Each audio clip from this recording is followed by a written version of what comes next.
Welcome to another edition of Papa Bojo's Kitchen. Well, it's Tuesday, and like every Tuesday, I cook for my club. And today I'm making them homemade rolls. I'm going to show you how to make those. And I'm going to make them Polish lasagna, which is butter-fried cabbage and onions with kielbasa and some peas, and then mixed in with some wide egg noodles. Here are your ingredients for the bread. Now, the first thing we're going to do is we're going to make our yeast mixture. And we're going to take the sugar and the dry yeast and mix this up.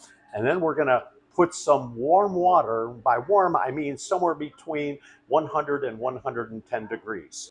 So I've got my temperature of my water up to about 106.5. I'm going to pour my water into this mixture.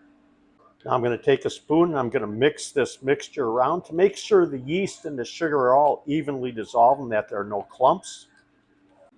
So while we're waiting for our yeast to proof, I'm going to take the salt and I'm going to add it to my flour, and I'm going to whisk the salt in the flour. Then I'm going to take a spoon and I'm going to make a deep well in the flour. Now that my yeast has proofed, I'm going to put the yeast mixture in there. I'm going to take my water, and this water is about 98 degrees. I like to have it between 90 and 100 to keep the water warm.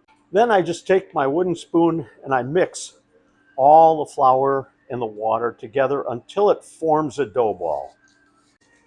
Once you see this has come together pretty well, then we're just going to take our dough, we're going to put it on the counter, and we're going to put any other little pieces there, and we're going to start kneading it by hand for about maybe 6 to 8 minutes until it's smooth.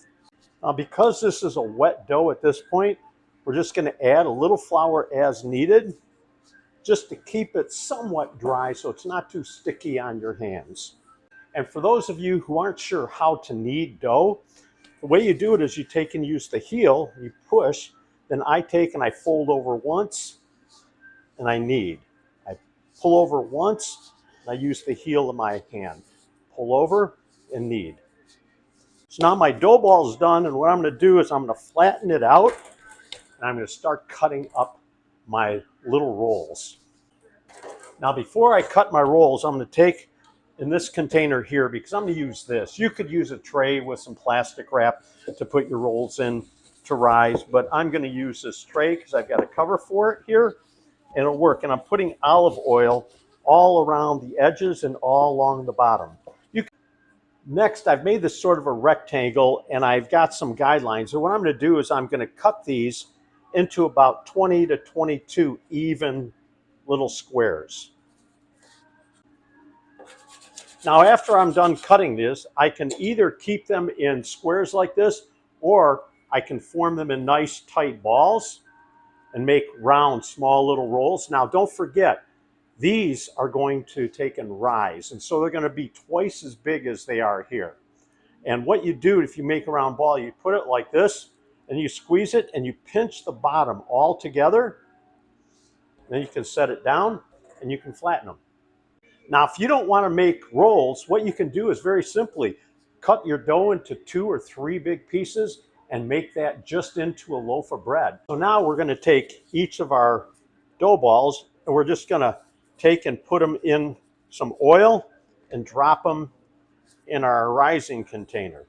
And I've got enough oil now on these gloves where I probably don't need to dip it in the oil yet, because I just want a light coating so when these start rising, they don't stick to each other.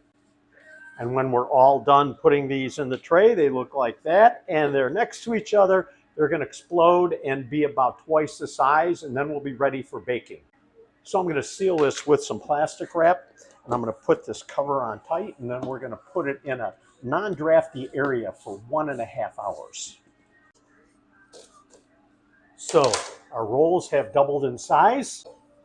Now it's time to take them and put them on our flour-coated pan. And because we roll them in oil before we put them in here, they come right out of the proofing pan. So now we're ready to put these in a 425 degree preheated oven, and we're going to set the timer for 18 minutes. So in the oven we go. And my rolls are all done. Look how great these look. And so we're going to take the rolls and we're going to put them on a rack so they don't get soggy on the bottom. And that's all there is to making these great, easy, simple rolls. These are awesome, aren't they? So I hope you've enjoyed this episode of Papa Bojo's Kitchen from my club. I hope you come and join me again soon. Schmo Schnego. Bye.